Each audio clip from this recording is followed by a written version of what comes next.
Money Reimagined, China's Cold War Blockchain Strategy. News items this week. In the U.S., unidentified federal officers herded peaceful protesters into unmarked vehicles and the government prepared to deliver another $1 trillion in spending to politically connected entities. In China, the government granted 6 public blockchains access to its blockchain services network and the Supreme Court called for stronger definitions of private citizens' digital currency property rights. Which one is the centrally managed police state? Which one is the pro-innovation jurisdiction embracing open-source technologies and decentralized governance networks? Okay. I am being a tad facetious. The reality is Chinese President Xi Jinping has severely concentrated power. In general, his government, with its Hong Kong crackdown and Uyghur detention camps, has encroached upon people's freedoms more than at any time since Mao Zedong's rule. Also, the default assumption should be that China's blockchain vision favors cryptographic backdoors, centralized master keys and transaction monitoring systems more than it does the permissionless, censorship-resistant ideals of those 6 blockchains: Ethereum, Tezos, Neo, Nervus, EOS and IrisNet. You're reading Money Reimagined, a weekly look at the technological, economic and social events and trends that are redefining our relationship with money and transforming the global financial system. You can subscribe to this and all of CoinDesk's newsletters here. Nonetheless, the contrast between China welcoming open-source, permissionless systems and the current U.S. government's tendency toward anti-science insularity, authoritarianism and cronyism is telling. One is thinking outside the box. The other doesn't know it's in a box. The long game. China's moves are consistent with its desire to challenge U.S. financial hegemony, an effort that revolves around its forthcoming digital currency project, known as Digital Currency Electronic Payments, or DCEP. The BSN, which will offer tools and hosting services to developers of blockchain-based applications targeted at Chinese development goals, will eventually integrate DCEP. That will bring the efficiency of programmable fiat currency into top priority use cases such as decentralized supply chains and smart city applications. Widening the range of blockchain protocols integrating DCEP will allow the Chinese government to spread adoption of its digital currency, helping China challenge Washington's gatekeeping role in international finance. To be clear, I see very little prospect of a digital renminbi becoming a dollar-like international store of value for central banks.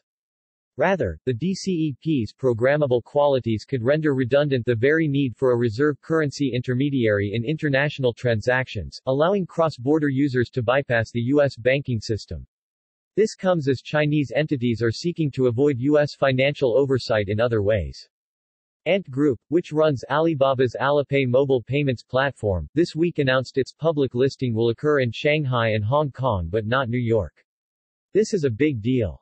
Alibaba is signaling a giant $200 billion valuation for Ant, whose Alipay service accounts for more than half of Chinese mobile payments, which are forecast to hit RMB 777 trillion, $108 trillion, in 2020.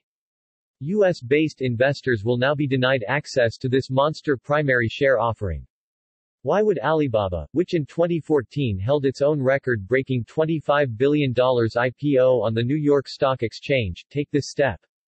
For answers, look to Beijing and its tit-for-tat mini-Cold War with Washington. With the Trump administration pressuring the UK into joining its ban against Chinese mobile provider Huawei's 5G wireless business and closing China's Houston consulate on allegations of trade secrets theft, Xi's government is in retaliation mode. Excluding the Wall Street establishment from Ant's deal is one way of retaliating. More importantly, by doing away with the Securities and Exchange Commission oversight of the company's operations, it removes a lever U.S. regulators would otherwise have over China's payment systems. The DCEP's programmable qualities could render redundant the very need for a reserve currency intermediary in international transactions. Ant is likely to play a distribution role for the DCEP. It's also big in the non-monetary world of blockchain. This week, Ant announced that users of its blockchain service, soon to be renamed AirChain, are uploading 100 million digital assets a day, mostly records of transactions, property and copyright claims. Excluding the company from SEC oversight is consistent with China's resistance to allowing the U.S. any gatekeeping capacity over future blockchain-based payments and value exchange systems. Until the digital assets era, the U.S. enjoyed uniquely influential powers over the exchange of analog money and property around the world. This was on account of the dollar's reserve status, which meant the currency settlement in any international exchange almost always flowed through a U.S.-regulated bank. China's blockchain-integrated digital payments system could bring an end to that era. The Hong Kong Play Ants listing strategy will also infuse badly needed funds into Hong Kong, where protests over China's new security laws have left many wondering about the future of the multinational companies headquartered there. This brings us to the other U.S.-China financial flashpoint, the Hong Kong dollar, and whether China's embrace of public blockchains could help it preserve this vital source of financial stability. When the Trump administration briefly considered undermining the Hong Kong dollar's peg to the U.S. dollar, some CoinDesk editors debated whether it was even possible. We concluded that while the U.S. could not directly deny the Hong Kong Monetary Authority (HKMA) access to its onshore foreign currency reserves, the backstop that guarantees the local currency's fixed U.S. dollar value, it could impede their circulation by ordering U.S. correspondent banks not to transact with Hong Kong banks. That led us to question how a China-led HKMA might maintain its peg even if U.S. banks were blocking Hong Kong banks. The possible answer: blockchain-based stablecoins. Hong Kong banks could use their domestic holdings of U.S. dollar reserves to back a stable value token that circulates between blockchain addresses anywhere, all without U.S. bank intermediation. China would make those tokens interoperable with DCEP digital currency. I've no knowledge such calculations lie behind China's embrace of public blockchains. But given the surge in Ethereum's stablecoin transactions, see the Global Town Hall section below, Beijing surely has its eyes on the sector. Stablecoins may provide an avenue for China to achieve monetary autonomy without destroying the region's financial order. The irony: China's ability to escape U.S. control over a centrally managed digital currency, one that many fear will become a surveillance tool, could depend on decentralized systems. Is the U.S. awake to what all this means? Folks like Christopher Giancarlo, former chairman of the Commodity Futures Trading Commission, who this week again testified to Congress on his digital dollar project, are trying to encourage a counteractive technological initiative from Washington. It's not clear the message is sinking in. Commodity tokens moment in thinking about how to value new forms of money, it's useful to consider how people value old forms of money. So, let's look at this post from Zero Hedge about the price of silver recently outperforming gold. Describing gold as more money-like and silver as more commodity-like, the article said the recent decline in the gold-to-silver ratio, see chart below, signaled a modest improvement in economic confidence, which was fueling an early revival in inflation expectations. Interestingly, there are modest parallels in the relationship between Bitcoin, often regarded as a digital gold store of value, and altcoins, some of which are often described as commodity-like network tokens. Contrary to a rather simplistic view of gold as an inflation hedge, this analysis views it more broadly as a safe haven when investors become bearish about the state of the economy, which is what happened in March with the onset of the COVID-19 global lockdown and market panic. Even though this brought on expectations of deflation, gold rallied after an initial decline as the extent of the economic meltdown set in and concerns grew about the political failures. But more recently, as central bank stimulus has breathed life back into stock markets and as European and Asian economies have gradually reopened, expectations for a credit-fueled rebound in demand for commodities, and concurrently, in inflation, have grown, even as the pandemic has spread further through the U.S. Hence silver's recent outperformance. Interestingly, there's a mirrored trend in Bitcoin's performance versus a number of altcoins. The outperformance has been especially pronounced for tokens such as Cardano's ADA and Chainlink's Link, but it's also evident in the classic dichotomy of Bitcoin versus Ethereum's Ether. This might seem like a bit of spurious comparison, but hear me out. Whereas many crypto community hard money advocates described Bitcoin's spring recovery from its March lows as a function of rising inflation concerns captured in the money printer Go Burr meme, I think it reflected a similar hell in a handbasket trade to that of gold. Conditions were all out scary, creating an uber-bearish picture of impending dystopian breakdown, which favored Bitcoin as the must-have crypto reserve asset. Now, with liquidity sloshing around the crypto economy, itself a spillover from the Fed's injections into the fiat currency economy, speculators are looking at surging demand for DeFi credit products and improving sentiment around new blockchain and smart contract-based projects such as China's.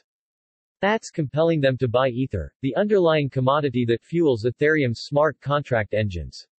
I am not wedded to this analysis. Just thought it was fun. Open to critiques of it. Have at me. Global Town Hall Wood and Money. Yeah, what is economics? Fournier laughed. I am a firefighter. I am not an accountant. I am not a, I guess I am a mayor. CBS News, July 19. We reported 3 months ago on the small Italian town of Castellino del Biferno deciding to print its own money to restore monetary liquidity after the COVID-19 pandemic triggered a deflationary contraction. Now in Tenino, Washington, population 1,884, Mayor Wayne Fournier is taking similar actions. But in Tenino's case, it's cranking up an 1890 printing press that's producing a throwback, local currency made out of wood. The idea behind community currencies, which lock spending within the local economy, is not unique to the COVID-19 era. There were already more than 100 such units of exchange around the U.S. alone. But desperate times are forcing creativity around money. People like this firefighter mayor and his neighbors are inspired to ponder what money represents and how its design and management have social implications. Settlement success. One of the challenges for widespread acceptance of blockchain technology lies in taxonomy, how we describe what it is and what it is. These unprecedented new models of value exchange don't lend themselves to clear analogies, which means people misunderstand them. So, it's good to see a smart take from Ryan Watkins over at Messari, a research firm, who is asking investors to think differently about what blockchains actually do before they jump to conclusions about their success in facilitating payments. Rather than holding Bitcoin to a you can't buy a cup of coffee test, in which its small transaction viability is undermined by volatile BTC exchange rates and high transaction fees, Watkins describes blockchains as the settlement layer to facilitate larger-scale payment flows. A better comparison than cash, he says, is FedWire, the Federal Reserve's system that allows banks to settle their balances with each other. Bitcoin and Ethereum are on track to settle a record $1.3 trillion in combined value in 2020, the third consecutive trillion-dollar-plus year, a success by any measure. A big chunk of that is driven by surging stablecoin transactions on Ethereum, which should surpass $500 billion in value this year, putting it in striking range of the $712 billion in payments PayPal settled last year. Blockchains do much more than just enable fiat transfers, they offer a whole layer of settlement functionality that's giving rise to an alternative financial system. Hard to call this a failure. WHO owns your Twitter handle? Anyone who's gone down the early Bitcoin discovery rabbit hole of what is money anyway? Will know that the digital asset age is challenging our notions of value, rights and the law. In that vein, a friendly debate, triggered by last week's Twitter hack, saw Coin Center Executive Director Jerry Brito line up against Castle Island Ventures partner Nick Carter. Carter set it off with his thesis, laid out in one of his regular CoinDesk columns, that ownership rights over Twitter accounts should accrue to users, not the company. His anti-deplatforming point was that users create most of the value attached to their handles through their posts and interactions, and that this establishes a form of digital property that cannot be taken from them. Brito's response, invited by Carter, was that the relationship between the user and Twitter lies in a contract that the former signs with the latter in setting up their account. By extension, any discussion about Twitter's rights to kick someone off their platform hinges on whether the contract is enforceable or not on who owns the platform itself.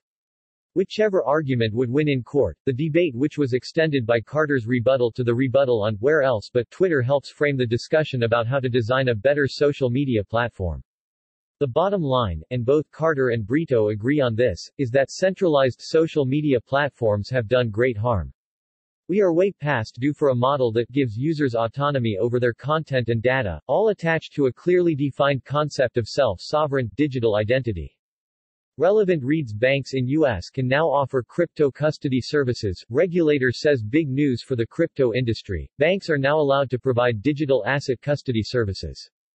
The announcement put to rest the debate over whether Brian Brooks passed as in-house counsel for Coinbase would make him more or less willing to prioritize cryptocurrency regulatory projects in his new role as acting controller.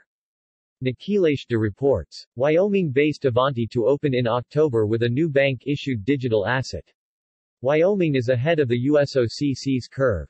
With a state bank charter already in place, Wyoming blockchain advocate Caitlin Long's Avanti Financial will issue a new digital asset, known as Avat, Nathan DiCamillo reports.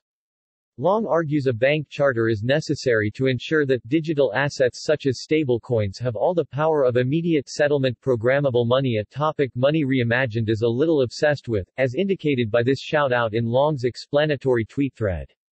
3 reasons Bitcoin's price could soon rise to $10,000. By Bitcoin's volatile standards, it has been a remarkably dull past month. Since June 23, the leading cryptocurrency has traded back and forth within a $600 range, failing to break out either way. Now, maybe, just maybe, we have the chance of a breakout. I like to think the mid-week jump was fueled by the OCC news. But CoinDesk's Omkar Godbal reports on 3 other reasons why Bitcoin might be poised for a breakout, with the newfound volatility being a reason unto itself. Also, growing institutional investor interest in Bitcoin futures and a positive risk-on trend in traditional financial markets, crypto needn't fear GPT-3. It should embrace it. For producers of content and creative output such as journalists, graphic designers and even software coders, the bombshell release of OpenAI's powerful general language model programming system is a little terrifying. Might the programmed creative take our jobs? And what of the risk that crypto scammers will use it to create fake news to move markets? Forget it, argues our contributor Jesus Rodriguez, who says the groundbreaking AI technology will be more valuable than threatening to the industry. The reason? It can devise powerful quant trading strategies that will bring liquidity and sophistication to crypto's otherwise volatile, Wild West markets. Ethereum 2.0 developers announce final testnet before network launch. Maybe, just maybe, the vitally important Ethereum 2.0 release will come by year-end. That's one interpretation of this important final test run for the massive upgrades development schedule. With DeFi and decentralized exchanges sending gas fees soaring on the bloated Ethereum blockchain, the moves to boost throughput with sharding and to introduce a more energy-efficient proof-of-stake consensus mechanism can't come soon enough. Incidentally, on September 29, CoinDesk will host CoinDesk Invest, ETH 2.0, a virtual conference on this very topic and what it means for investors. Details to come.